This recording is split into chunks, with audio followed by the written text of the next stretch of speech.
السلام علیکم ورحمۃ اللہ وبرکاتہ۔ نحمده ونصلی علی رسولہ الکریم، اما بعد فاعوذ باللہ من الشیطان الرجیم، بسم اللہ الرحمن الرحیم، رب اشرح لی صدری ویسر لی امری واحلل عقدۃ من لسانی یفقہوا قولی۔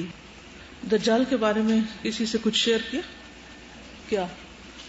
پانی کی کمی ہو جائے گی اور نباتات کی کمی۔ دجال کو پہچاننے کی دو علامات بتائیے، ایک علمی اور ایک عملی۔ یعنی اس کے حلیے سے متعلق نمبر 1 وہ کانا ہوگا، ون آئیڈ ہوگا۔ نمبر 2 اس کے ماتھے پہ کاف آ رہا ہوگا اور پس قد ہوگا، بال اس کے جسم پر بال بھی زیادہ ہوں گے سانپ کی طرح، اور پیچھے سے سلوٹیں ہوں گی، شکلیں ہوں گی۔ عملی سے مراد یہ کہ اس کے اعمال کیا ہوں گے، کوئی اس کا عمل خاص بتائیے کہ جس سے یہ پتہ چلے کہ یہی دجال ہے۔ اوکے، یس۔ اب دیکھیں، جب میں نے علمی کی بات کی تو اس کا مطلب وہ ایسا ہوگا، اور جب عملی کی بات کی تو کرے گا۔ ٹھیک ہے، بس سیغے کا فرق ہے۔ ایک ہی بات کے دو طریقے ہیں کرنے کے، صرف یہ کہ پہچان کے لیے اس کو پہچاننا ضروری ہے تاکہ ہم تو اس سے بچنے کے لیے بس یہی پہچان ہی کافی ہے، کچھ اور بھی کرنا ہوگا۔ جی، وہ بھی انشاءاللہ آج ہم دیکھیں گے۔ کل میں نے بچوں سے کچھ بات کی دجال کی، بہت تھوڑی، اتنی زیادہ بھی نہیں۔ ان پہ اتنا اثر ہوا، وہ کہنے لگے کہ ہم تو جلدی سے مکہ مدینہ چلیں تاکہ دجال کو دیکھیں ہی نہ ہم۔ تو میں یہ سوچ رہی تھی کہ یہی باتیں میں کلاس میں کہہ کے آئی ہوں، لیکن کسی کو کوئی خاص مجھے لگ رہا تھا کہ دل کے اندر پتہ نہیں کتنا جا رہا ہے اور کتنا نہیں۔ اور میں نے صرف ایک بات کی، ایک ابھی، اور اس کے بعد بچوں نے اتنے سوال مجھ سے کرنے شروع کر دیے، اور دیر تک مجھے لگ رہا تھا کہ وہ اس میں کھو گئے ہیں کہ واقعی کوئی آفت اور بلا ہے، کیونکہ وہ خدائی کا دعویٰ کرے گا، اور اس دعوے کو جو انکار کرے گا اس کے لیے بڑی مصیبت ہے۔ ایک یہ بھی ہوتا ہے کہ جب تکلیف شروع میں آتی ہے نا تو وہ بہت لمبی لگتی ہے کہ جیسے وقت گزر ہی نہیں رہا۔ مگر ساری باتوں کے علاوہ جو نبی صلی اللہ علیہ وسلم نے فرمایا نا کہ صحابہ نے جو پوچھے نماز کی بات، تو اس سے تو لگتا ہے کہ وہ لٹرلی سال جیسا دن ہوگا۔ علامات اسی لیے بتائی گئی ہے نا کہ علامات سے پہچانے، اور کاف آ رہا تو بس وہی پڑھ سکے گا جس کے اندر اپنے ایمان ہوگا۔ اب ہمیں بجائے اس کے کہ یہ سوچیں یا کسی سے پوچھیں کہ ہم پہچان لیں گے یا نہیں، کیا کرنا چاہیے؟ ایمان کو مضبوط کریں تاکہ ہم بچ سکیں۔ ٹھیک، چلیے کچھ اور اس کے اعمال کو دیکھتے ہیں ہم۔ دجال کی بات ماننے پر گناہ اور نہ ماننے پر اجر ہوگا۔ سنن ابی داؤد کی روایت ہے، نبی صلی اللہ علیہ وسلم نے فرمایا، دجال نکلے گا، اس کے ساتھ ایک نہر اور ایک آگ ہوگی، بس جو اس کی آگ میں گر جائے گا تو اس کا اجر واجب ہو گیا۔ یعنی وہ جس جلغار کے ساتھ اور جس تیزی کے ساتھ جا رہا ہوگا، جو اس کے راستے میں آئے گا اس کے لیے ایک مصیبت ہو جائے گا، اور جو اس کی آگ میں گر جائے گا، یعنی اس کے پانی کی طرف نہیں جائے گا، اس کے جنت کی طرف نہیں جائے گا، بلکہ اس کی جو دوسری طرف ہے اس میں جائے گا، تو اس کا اجر واجب ہو گیا اور اس کے گناہ مٹا دیے جائیں گے۔ اور جو اس کی نہر میں جا پڑا تو اس کے گناہ ثابت ہوئے اور اس کا اجر ضائع ہو گیا۔ اب آپ دیکھیے کہ دجل کہتے کس کو ہے؟ دجل کیا ہوتا ہے؟ دھوکہ، فریب۔ تو دجال کا مطلب کیا ہے؟ بہت بڑا فریب کار، دھوکے باز، جھوٹا، کذاب، ان سارے معنوں میں استعمال ہوتا ہے۔ یعنی وہ ہوگا کچھ اور نظر کچھ اور آئے گا، یعنی وہ دکھائے گا کچھ اور اس کی حقیقت کچھ اور ہوگی۔ عام طور پر ہماری کمزوری کیا ہے انسانوں کی؟ ہم کس چیز کے پیچھے جاتے ہیں؟ ظاہریت کے۔ فکر ہمیں اس بات کی کرنی چاہیے کہ ظاہری چکا چوند، ظاہر پرستی اور ظاہر میں نظر آنے والی خوبصورتی کے پیچھے نہ جائیں، بلکہ کسی بھی چیز کی روح تک پہنچے۔ مثلا قرآن مجید میں بھی ہم جب پڑھتے ہیں تو جو آیات جن کے اندر یعنی کہ ظاہری بیوٹی ہوتی ہے، مثلا سورۃ الرحمن ہے، تو آپ نے دیکھا ہوگا کہ لوگوں کی اکثریت قرآن کے کس حصے کو پڑھنا زیادہ پسند کرتی ہے سننا سورۃ الرحمن کو. لیٹلی تو اس کے جو اور فوائد بتائے جا رہے ہیں، لیکن قرآن مجید کے اس حصے پر توجہ زیادہ ہوتی ہے کہ جس میں ظاہری حسن ہے. اسی طرح اس کی تلاوت، اس کا ترجمہ، اس کی تفسیر، اور پھر اس کے جو اندر حکمتیں ہیں، ان میں سے کون سی چیز کے اوپر زیادہ توجہ ہوتی ہے؟ پھر میں عمومی بات کر رہی، میں آپ لوگوں کی ان پرٹیکولر نہیں کر رہی، میں جنرل ٹرینڈز دیکھ رہی، کیونکہ دجال نے صرف ایک خاص گروپ کے لیے نہیں آنا، اس نے آنا ہے تو زمین کا کوئی حصہ بچے گا نہیں سے مراد مکہ مدینہ کے سوا. تو یہ ایک ٹیسٹ ہے نا. فتنہ کس کو کہتے ہیں؟ آزمائش کو. آزمائش کس لیے آتی ہے؟ کس لیے آتی ہے آزمائش؟ انسان کو پرکھنے کے لیے. دجال کیوں آئے گا؟ میں پھر صبح پڑھ رہی تھی اور غور کر رہی تھی، اللہ تعالیٰ نے یہ یعنی کیا اس میں حکمت ہے کہ دجال جیسا فتنہ رکھا انسانوں کے لیے. ہر انسان کی زندگی میں چھوٹے بڑے بہت سے فتنے ہوتے ہیں، اور بہت سے فتنے بہت خوبصورت ہیں، اور وہ ہیں فتنے مال اور اولاد کی شکل میں. دجال کے بھیجنے میں یا اس کے آنے میں کیا حکمت ہے؟ وہ کیوں آئے گا؟ کیا غرض ہے؟ جی ہاں، انسانوں کے ایمان کا امتحان ہے نا. جو بھی لوگ ہوں گے ان سب کے ایمان کا امتحان ہے. اب ہم کہتے ہیں کہ ہمارا ایمان کمزور ہے، مان لیا. اس کی کیا بنیادی وجہ ہے؟ ایمان کی کمزوری کے اسباب کیا ہوتے ہیں؟ وجوہات کیا ہوتی ہیں؟ عمل سے پہلے علم کی کمی، کیونکہ علم ہی نہیں ہوتا تو اب جب ظاہر دجال کے بارے میں نہیں پتا تو کیوں ڈریں گے ہم اس سے؟ عمل بھی ہمارا اسی کے مطابق ہی ہوگا، پھر وہاں بھی کمی آ جائے گی. یقین کی کمی. علم ہوتا مگر یقین نہیں ہوتا، یقین نہیں ہوتا تو عمل نہیں ہوتا. تو بیسیکلی تو ایمان کا امتحان ہے نا، اور بڑا ہی سخت امتحان ہے، شدید قسم کا امتحان ہے. تو جو لوگ ظاہر پرست ہوں گے یا ظاہر پر صرف چیزوں کو لینے والے ہوں گے، ظاہریت سے اٹریکٹ ہونے والے ہوں گے، وہ اس کی جنت سے مروب ہو جائیں گے، متاثر ہو جائیں گے، وہ اسی میں جائیں گے. ان کو روکنا بڑا مشکل ہوگا کہ ادھر نہ جاؤ. آج آپ دیکھیے اپنے بچوں کے ساتھ، اپنے بہن بھائیوں کے ساتھ، جو لوگ بھی دین کی طرف نہیں ابھی آئے، ان کی بہت بڑی مشکل کیا ہے؟ وہ کیوں نہیں آ پاتے اور ان کو لانا کیوں مشکل ہے؟ ان دو سوالوں کا واحد جواب کیا ہے؟ ظاہری دنیا کی محبت. دنیا کی ظاہری اٹریکشنز میں اتنے پھنسے ہوئے ہیں کہ اس سے ان کو نکالنا بہت مشکل ہے. مثلاً اگر آپ اپنی کسی دوست کو کہتے ہیں کہ چلو تم 1 سال آف لو اور قرآن پڑھ لو، اگر وہ یونیورسٹی میں بہت اچیور ہے اور بہت آگے جا رہی، کیا آپ کے لیے یہ بات اس کو سمجھانا آسان ہے؟ آسان ہے؟ نہیں آسان. کیوں؟ مشکل کیوں ہے؟ کیونکہ جو کچھ وہ کر رہی ہے اس میں وقتی ظاہری فائدہ ہے. اس سے اس کا نکل کر ایک ایسی چیز کو پڑھنا جس کا اس کو بظاہر فائدہ نظر نہیں آ رہا کوئی. کیونکہ لوگ تو کس کی زبان میں بات کرتے ہیں؟ مال کی زبان میں، یا اسٹیٹس کی زبان میں، یا کسی رتبے اور مرتبے کی زبان میں بات کرتے ہیں. تو جب وہ نظر نہیں آتا کسی بھی چیز کو پڑھنے سے، چاہے وہ قرآن ہو، حدیث ہو، کچھ بھی ہو، تو واحد سنگل ریزن کیا ہے؟ جو اصل ریزن، باقی بہانے ہوتے ہیں، اصل ریزن دنیا کی اٹریکشن ہے. اس کو قربان کر کے اس ظاہری دنیا کو چھوڑ کر پھر یہ طریقہ اور یہ راستہ اختیار کرنا، بس جس کو اللہ توفیق دے وہی کر سکتا ہے. تو دجال بھی ایک دجل ہے نا، ایک فریب ہوگا، ایک ظاہری طور پر ویسے ایسے کارنامے اور ایسے ایسے کرتب دکھائے گا کہ لوگ کہیں گے کہ ہم نے اپنی آنکھوں سے دیکھا ہے، ہم کیسے نہ اس کی بات مانیں. تو اس کے پیچھے وہ دیکھ ہی نہیں پائیں گے. اس کے پیچھے صرف وہ دیکھ پائے گا جس کے اندر ایمان ہوگا، جس کے اندر صرف بصارت نہیں بصیرت ہوگی. وہ جو دعا سکھائی گئی کہ اللہم ارنی حقیقت الاشیاء کما ہی، اللہ مجھے چیزوں کی حقیقت بتا دے جیسی وہ ہیں، کہ کسی بھی چیز کی اصل تک میں پہنچ سکوں. اچھا، اسی طرح صرف اٹریکشنز کی بات نہیں، مشکلات میں بھی ہم بہت ساری چیزوں کو اپنے لیے مشکل سمجھ کر اس کی طرف قدم نہیں بڑھاتے، حالانکہ اس مشکل کے اندر آسانی چھپی بھی ہوتی ہے، اس مشکل کے اندر خیر چھپی بھی ہوتی ہے. لیکن ہم اپنی اس طبیعت کی وجہ سے کون مشکل میں پڑے ہم اس کی طرف جاتے ہی نہیں. اب مثلاً ایکسرسائز کرنا مشکل ہے کہ آسان ہے؟ مشکل ہے، لیکن اس کا کوئی فائدہ ہے نا؟ تو اس کا فائدہ کس کو ہوگا؟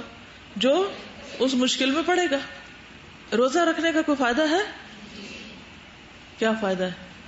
ثواب وغیرہ کو ایک طرف رکھیے، دنیاوی اعتبار سے بتائیے تزکیہ کا عمل ہوتا ہے نا جسمانی لحاظ سے بھی، اور سیلف کنٹرول آتا ہے. اور اس کے علاوہ آج ہی میں پڑھ رہی تھی ایک آرٹیکل کے اس میں لیٹسٹ ریسرچ یہ بتاتی ہیں کہ جو شخص ہفتے میں 2 دن روزے رکھتا ہے وہ کولیسٹرول اور ہارٹ ڈیزیز اور ڈائبٹیز اور فلاں فلاں فلاں حتیٰ کہ بعض کیسز میں کینسر جیسے مرض سے بھی بچا رہتا ہے، اور اس کے لیے ایک طرح سے وہ یعنی پریونٹو ہے. ایسے ہارمونز ریلیز ہوتے ہیں کہ جس کی وجہ سے انسان فزیکل مشکلات سے بچا رہتا ہے.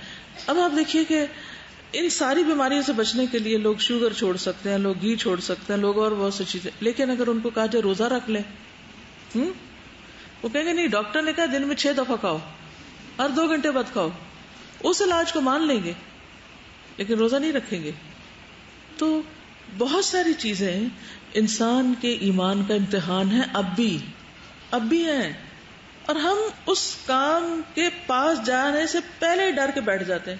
میرے خیال میں یہ مشکل ہے اس لیے میں نہیں کر سکوں گا، حالانکہ اس کے پیچھے جو بے پناہ اجر چھپے ہوئے ہوتے ہیں اور بے پناہ جو اس کے فائدے ہوتے ہیں وہ ہم سے اوجھل ہوتے ہیں. یعنی یہ چھوٹے چھوٹے فتنوں کا بڑا سردار فتنہ دجال ہے، وہ تو اللہ نہ دکھائے، لیکن سبق اس سے یہ ملتا ہے ہم کو کہ اس سے پہلے جو چھوٹے چھوٹے فتنے ہیں ان کے معاملے میں بھی ہم کو احتیاط کی ضرورت ہے، ان کے معاملے میں بھی ہمیں بچنا چاہیے اور ان کی بھی حقیقت تک پہنچنے کی کوشش کرنی چاہیے. ٹھیک ہے؟ پڑھتے وقت ہاتھ کہاں ہونے چاہیے ہمارے؟ اگر آپ اپنے بازو پہ بازو رکھ کے بیٹھیں گے تو کیا ہوگا؟ نیند آئے گی نا. obviously آپ کا دھیان پنکھوں پہ ادھر ادھر باہر جائے گا. یہ بھی ایک مشقت ہے نا، یہ بھی ایک فتنہ ہے. اب یہاں بھی ایک مشکل ہے، مجھے معلوم ہے بڑی مشکل ہے، گرمی ہے، راتوں کی نیند کسی کی بھی پوری نہیں ہو رہی، صبح سونے کا وقت نہیں، دوپہر کو بھی دیر ہو جاتی ہے، بہت سی مشکلات سب کے لیے مشکل ہے. لیکن کیا کریں؟ سب اسکولوں کی طرح چھٹی کر دیں؟ گھر بیٹھ کے کیا اچیو کر لیں گے؟ ایک مثال ہے، کیونکہ گھر میں جب سب کی چھٹیاں ہو جاتی ہیں نا تو ہمارا بھی پھر موڈ کیا ہوتا ہے نا، ہے سب چھٹی کر رہے ہیں، ہمیں ابھی بھی جانا پڑ رہا ہے. نفس پہ کتنا بھاری ہے، کس قدر. میں کل ہی سوچ رہی تھی کہ اللہ تعالی نے نماز میں کیوں نہیں چھٹی دی؟ 5 وقت پڑھے جاؤ پڑھے جاؤ پڑھے جاؤ پڑھے جاؤ پڑھے جاؤ پڑھے جاؤ. ٹھیک ہے خواتین کی الگ ایک مشکل ہے، لیکن اس کا نتیجہ آپ سب جانتے ہیں کیا ہوتا ہے. اس سے بڑی مشکل پڑتی ہے نا اس کے بعد، پھر اس بریک کے بعد ہم سمجھتے ہیں ہم آسانی میں آ گئے، لیکن اس کے بعد واپس اپنے ایمان کو اس لیول پہ جانا پھر مشکل ہو جاتا ہے. یہ ہم لوگوں کی بہت بڑی ویکنس ہے انسانی، کہ ذرا سا بھی ہم کسی چیز میں پیچھے ہٹتے ہیں نا، ذرا سی بھی چھٹی کرتے ہیں نا تو پھر کیا دل چاہتا ہے اب چھٹی رہے. تو اللہ نے بڑا احسان کیا کہ نماز میں بیچ میں چھٹیاں نہیں دی، اور یہ نہیں کہا اچھا سویرے و شام پڑھ لو اور باقی نہیں. ہے مشکل کام، لیکن اس مشکل میں بڑی آسانی ہے. ذرا ادھر ادھر کچھ گڑبڑ ہوتی ہے، اتنی پھسلنیں ہوتی ہیں، پھر نماز میں کھڑے ہو جاتے ہیں، پھر روتے ہیں، پھر کہتے ہیں اللہ معاف کر دے، پھر پھسلن ہو جاتی، پھر واپس پلٹتے، پھر پھسلتے، پھر پلٹتے. ہے تو مشکل، مگر اس مشکل سے آسانی ہے نا ہمارے لیے. تو اسی طرح دجال کے فتنے میں وہی پڑے گا جو ظاہر پر جائے گا، وہ اس کی اٹریکشنز میں پھنس جائے گا، اس کے لیے بچنا مشکل ہوگا، اور حقیقی معنوں میں انسان کھنگال لیے جائیں گے. اچھا کیا آپ نے سوال کر لیا. ظاہر پہ معاملہ کرنا چاہیے یعنی اٹریکشنز میں چلے جانا چاہیے. جو ظاہر کی بات ہے، ظاہر پرستی کی میں بات کر رہی ہوں کہ دنیا کی ظاہری زینت اور رونق کا مداح ہونا یا اس فتنے میں پھنسنے کی بات کر رہی ہوں. جہاں تک اس بات کا تعلق ہے کہ ظاہر پر معاملہ کرو، یعنی جب کوئی شخص آپ سے آ کے کہے کہ میں نے یہ کام نہیں کیا، خواہ وہ جھوٹ بول رہا ہو، تو آپ کو کیا کرنا چاہیے؟ مان لینا چاہیے کہ ٹھیک ہے. اب اس کا یہ مطلب نہیں کہ دجال کی ظاہریت پر اس کی بات مان لینی چاہیے. ٹھیک، یہی تو ٹیسٹ ہے. یہ عام انسانوں کی بات ہو رہی ہے، دجال کی بات نہیں ہو رہی، کیونکہ دجال کی تو ہمیں علامتیں بتائے گی. ٹھیک ہے نا، کسی اور جھوٹے انسان کی ہمیں کوئی علامت بتائے گی؟ نہیں بتائے گی نا. تو اس کے ساتھ تو ہمارا معاملہ کیا ہوگا؟ ظاہر پر ہوگا. اگر وہ اپنے بارے میں کچھ کہتا ہے تو ہمیں پھر گمان کرنے کی ضرورت نہیں. لیکن اگر دجال کہتا ہے کہ یہ جنت ہے تو ہمیں اس کی بات کیوں نہیں ماننی؟ اس کے ظاہر پر معاملہ کیوں نہیں کرنا؟ وہ خود کو خدا کہے گا، حالانکہ اس کی ایک آنکھ نہیں ہوگی. ٹھیک ہے نا. ہر رول کا ایک ایکسیپشن ہوتا ہے. یہ رول جو ہے نا وہ اس میں دجال کے معاملے میں نہیں چلے گا. جو اس پہ چلے گا پھر گیا. آپ دیکھیں کہ اس وقت بھی جو عمومی طور پر جیسے دنیا کی سیاست ہے اس میں کیا لوگ اپنے سیاسی لیڈرز کے احوال سے واقف نہیں ہوتے, ان کے اعمال سے واقف نہیں ہوتے؟ کافی حد تک ہوتے ہیں. پھر کیوں ان کے پیچھے جاتے ہیں؟ کیوں جاتے ہیں؟ کوئی ظاہری وقتی فائدے ہوتے ہیں, دنیاوی مفاد, یا پھر کچھ باتیں ہوتی ہیں جو وہ ان کو اٹریکٹ کرتی ہیں, ان چل پڑتے ہیں اس کے پیچھے. ہمارا باقی سارے ادیان سے فرق کس بات میں ہے کہ ہم زمینی خدا کو خدا نہیں مانتے. ہمارا رب کہاں ہے؟ عرش پر. ٹھیک ہے نا. اب اگر کوئی بھی یہ دعویٰ کرے زمین والا کہ میں خدا ہوں تو ہمیں ماننا ہی نہیں. لیکن جو لوگ پہلے گمراہ ہو گئے, اس میں اس فتنے میں پڑ گئے, اور زمین والوں کو انہوں نے خدا مان لیا, وہ اس میں بھی پڑ جائیں گے. ٹھیک ہے نا. تو سیکھنے کا سبق کیا ہے؟ چیزوں کے ظاہری خوبصورتی پر نہیں جانا. قل هل ننبئکم بالاخسرین اعمالا الذین ضل سعیہم فی الحیاۃ الدنیا وهم یحسبون انہم یحسنون صنعا.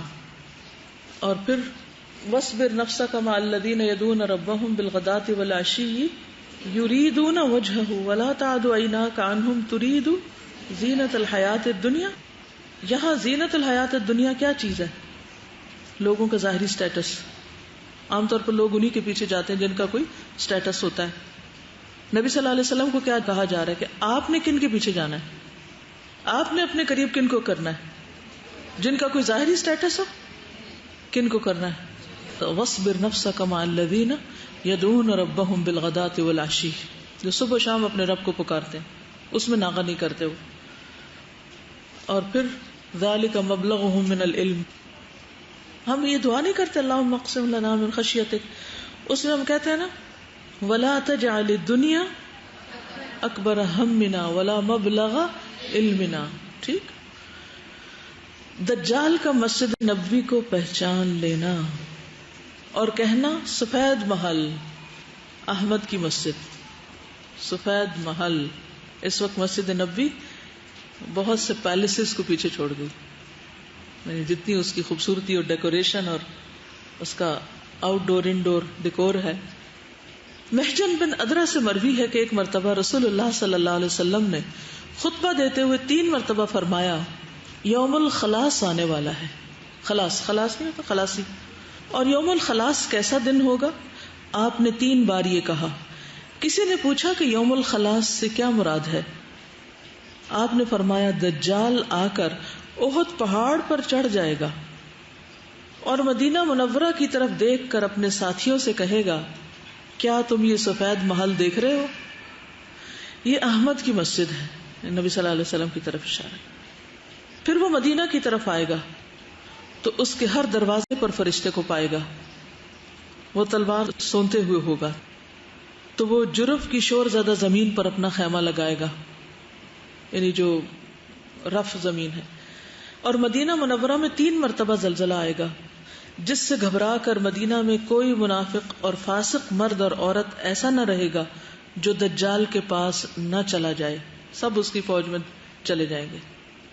اور یہ لوگ پہلے مدینہ میں رہ رہے ہوں گے, اس لیے خالی مدینہ میں جا کے رہنے سے بھی بات نہیں بنے گی جب تک وہاں بھی ایمان کی حفاظت نہ کریں. تو یہ سٹرگل تو پھر ہر جگہ خود اپنے ساتھ. وہ دن یوم الخلاص ہوگا. مسند احمد. ہم لوگوں کے ذاتی مسائل کو جانتے نہیں, لیکن قدرتی سی بات ہے جب میری کسی ایسے بندے سے ملاقات ہو جو کبھی مدینہ میں رہتا پھر چھوڑ کر آ جائے تو میں دیکھتی مجھے اتنی تکلیف ہونے لگتی ہے. اس بیچارے کے پتہ نہیں کیا حالات ہوں گے, لیکن ایک قدرتی سی کہ یہ کیا ہو گیا, اس کو کیوں نکلنا پڑا وہاں سے. یہ نہیں کہ نعوذ باللہ ہم اس کے اوپر کوئی فتویٰ لگا دیں, کبھی بھی کسی کو دیکھ کے یہ نہیں, اللہ عالم, کسی کے بارے میں برا گمان نہ کریں, لیکن ویسے ہی ہمدردی کے طور پر ایک تکلیف یا ایک پنچنگ سی ہوتی ہے کہ اچھا وہ جگہ چھوٹ گئی. دجال کے ڈر سے لوگوں کا پہاڑوں میں رہنا.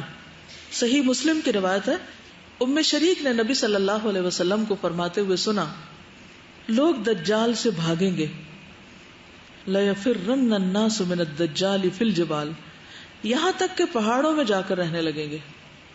ام شریک نے عرض کیا یا رسول اللہ صلی اللہ علیہ وسلم اس دن عرب کہاں ہوں گے؟ آپ نے فرمایا وہ بہت تھوڑے ہوں گے. ایمان والوں کا کھانا پینا، پیچھے بھی حدیث گزر چکی ہے، تسبیح ہوگی لیکن تھوڑی سی تفصیل کے ساتھ ہے. اسماء بنت یزید الانصاریہ کہتی ہیں کہ میں نے نبی صلی اللہ علیہ وسلم سے کہا دجال کے زمانے میں ہمارے یہی دل ہوں گے، یعنی جو اب ہیں ایسے ہی سوچیں گے؟ آپ نے فرمایا ہاں، یہ اس سے بھی بہتر ہوں گے. اس کو زمین کے پھل اور زمین کے کھانے دے دیے جائیں گے، یعنی وہ ان سب ریسورسز پہ کنٹرول کر لے گا.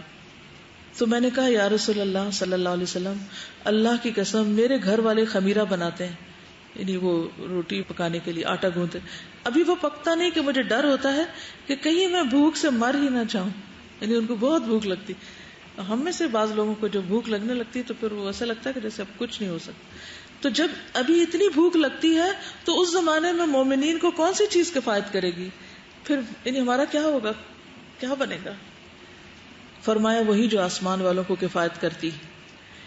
اچھا، اس سے میں نے ایک بات سمجھی کہ جب کبھی آپ کو سخت بھوک لگی ہو نا تو تسبیحات پڑھنی شروع کر دیں. جیسے رات کو سوتے وقت تھکاوٹ کا علاج نبی صلی اللہ علیہ وسلم نے حضرت فاطمہ کو یہ سکھایا تھا، تو اسی طرح بھوک کا علاج آپ نے یہی بتایا کہ اس زمانے میں پھر جب کھانے کی چیزیں نہیں ہوں گی کیونکہ دجال کنٹرول کر جائے گا، تو پھر کیا کریں؟ تسبیحات پڑھیں. میں نے کہا اللہ کے نبی ہم جانتے ہیں کہ فرشتے نہ کھاتے ہیں نہ پیتے ہیں، کیونکہ آپ کا اشارہ تھا جو آسمان والوں کی غذا ہے. وہ تسبیح اور تقدیس بیان کرتے ہیں اور اس زمانے میں یہی مومنین کا کھانا اور پینا ہوگا. فرمایا جو میری اس مجلس میں حاضر ہے اور میری بات سن رہا ہے اسے چاہیے کہ جو غیر موجود ہے اس کو میری بات پہنچا دے.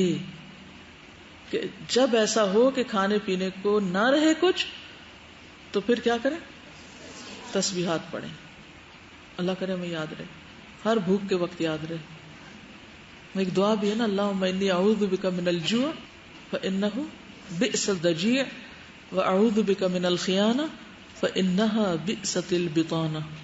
کہ اللہ میں بھوک سے پناہ مانگتا ہوں کیونکہ بدترین ساتھی، اور خیانت سے کیونکہ بدترین دوست ہے. یہ بطانہ، بطانہ ہوتا ہے جس کا دلی تعلق ہے انسان کے اندر کا وہ جو راز ہے.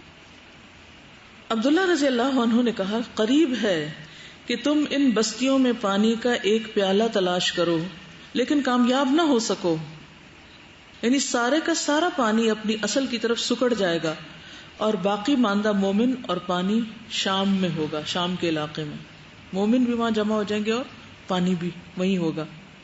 علامہ البانی نے اس سلسلے میں سلسلہ صحیحہ میں لکھا ہے کہ یہ حدیث مرفوع کے حکم میں ہے، کیونکہ کہا عبداللہ رضی اللہ عنہ نے کیونکہ ایسی کوئی بات قیاس اور رائے سے نہیں کی جا سکتی، انہوں نے اپنے آپ سے نہیں کہی. محمول کیا ہے کہ یہ حدیث اس قحط کے بعد ظاہر ہوگی جس کے بارے میں نبی صلی اللہ علیہ وسلم نے فرمایا کہ اس کے بعد دجال ظاہر ہوگا، وہ تیسرا سال جو سخت ہوگا نا. لیکن یہ کہتے ہیں کہ میرے علم میں ایسی کوئی بات نہیں. ممکن ہے اس حدیث کا عملی مظاہرہ دجال سے پہلے ہو یا بعد میں ہو، یا زیادہ قریب یہ ہے کہ اس طرح پانی کا خشک ہونا قیامت سے قریب ہو، پہلے بھی ہو سکتا ہے بعد میں بھی ہو سکتا ہے.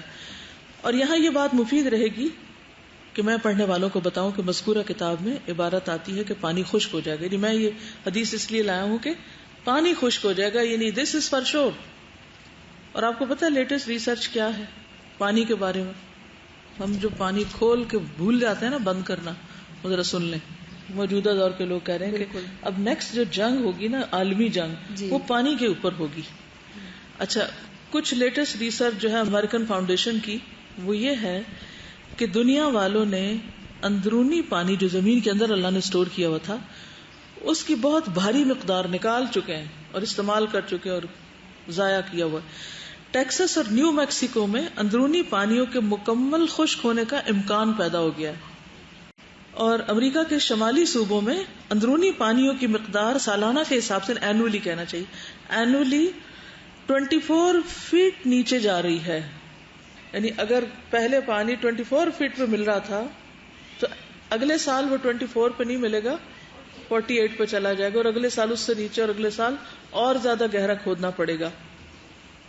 اور یہ جو تجزیہ یہاں امریکن اسٹیٹس میں کیا گیا ہے وہ اشارہ کرتا ہے کہ پوری دنیا کو پانی کی کمی کا سامنا کرنا پڑ رہا ہے جس کا کوئی علاج اور حل نہیں، اللہ کہ اللہ بارش برسائے. اور بارش کا آپ کو حال معلوم ہے کہ بارشوں میں بھی کتنی کمی ہے، اور زمین کے اندر جو پانی جاتا ہے وہ بیسیکلی بارشیں ہوتی ہیں تو پھر جذب ہو کے نیچے اترتا ہے. اور یہ جو کہا گیا نا دجال سے 3 سال پہلے جو بارشوں میں کمی ہو جائے گی، تو اس لیے یہ قریب القیاس ہے کہ شاید یہ اس کے قریب پانی کی قلت کا وقت ہے. وہ کہتے ہیں کہ موجودہ جو رائج ذرائع ہیں پانی کو جو زیادہ کرتے ہیں وہ فائدہ نہ دیں گے، جیسے کہ ڈیم، ٹینک، نہریں، یہ نہیں فائدہ دیں گے. نہر کہاں سے آتی ہے؟ دریا سے. اور اگر دریا ہی خشک ہو تو نہر کیا کرے گی؟ کھود لیں بے شک. کنویں سے پانی آتا ہے تو اگر 24 فٹ نیچے چلا گیا تو کنواں سے پانی کہاں سے آئے گا؟ اندر ہے ہی نہیں پانی زمین کے، جو انڈر ارتھ جو سٹریمز چلتی ہیں. ایک اور بیان میں کہا گیا کہ پانیوں کا جو درجہ حرارت ہے وہ بلند ہو رہا ہے اور یہ سارے پانیوں کے مراکز پر اثر انداز ہوگا. آپ کو پتہ گلیشیئرز پگھل رہے ہیں. اس کے نتیجے میں افریقہ اور آسٹریلیا میں بہت زیادہ پانی خشک ہو جائے گا، اور چین میں جو پانی کے منبع ہیں وہ بھی خشک ہو جائیں گے، اور جو سیلابی نالے مختلف علاقوں کے ہیں وہ بھی خشک ہو جائیں گے. اور اسی طرح امریکی ریاستوں، کینیڈا، جنوبی افریقہ کے پہاڑی چشمے بھی خشک ہو جائیں گے. میں پی ٹی وی پہ ایک رپورٹ دیکھ رہی تھی تو اس میں یہ کہہ رہے تھے کہ پاکستان میں بھی زیر زمین پانی کی سطح جو ہے وہ روز بروز کم ہو رہی ہے، اور اس کا مشاہدہ ہم کر بھی رہے ہیں کہ جیسے بورنگ ہے 1 سال کروائی جاتی ہے، وہ پھر مزید نیچے اتر جاتا ہے، پھر مزید کروائی جاتی ہے. تو یہاں پہ بھی یہ چیز ہم سب کو کیا کرنا چاہیے؟ پانی کی بچت. یہ نہیں کہ ٹھنڈا میٹھا پانی مل رہا ہے تو اس کو بہاتے چلے جائیں. عموماً کیا ہوتا ہے وضو کرنے لگتے ہیں، ایک دفعہ جو ٹیپ کھلتا ہے نا بس اینڈ پہ ہی بند کرتے ہیں، درمیان میں تو مسا کرتے وقت یا اعضاء کے ملتے وقت بند نہیں کرتے. حالانکہ کتنی دیر لگتی ہے؟ صرف ایک ہاتھ کا اشارہ چاہیے نا ٹیپ بند کرنے کے لیے. پھر گاڑیوں کو دھو کے پھر ٹینکیاں بہ رہی ہیں وہ چلا کے بھول جاتے ہیں، خود گھر سے چلے جاتے ہیں، یہ بجلی جاتی ہے تو ٹینکی بند ہو جاتی ہے اور ہم بند کرنا بھول جاتے ہیں، خود گھر سے نکل جاتے ہیں اور پانی بہ کے سارا سڑکوں پہ آ چکا ہوتا ہے. قل ارأيتم ان اصبح ماؤكم غورا فمن يأتيكم بماء معين. کون لائے گا پھر بہتا پانی اگر اللہ پانی کو خشک کر دے؟ وہ کہتے ہیں کوئی اور ذریعہ ہی نہیں لانے کا کہیں سے. کیا کوئی بارش برسانے پہ قادر ہے؟ کوئی نہیں ہے. تو زمین کے ذخیروں میں نہ ہو تو پھر کہاں سے لائیں گے؟ تو ہم سب کو اپنا اپنا رول پلے کرنا چاہیے. اب یہ نہ سوچیں کہ ہمارے کرنے سے کیا ہوتا ہے.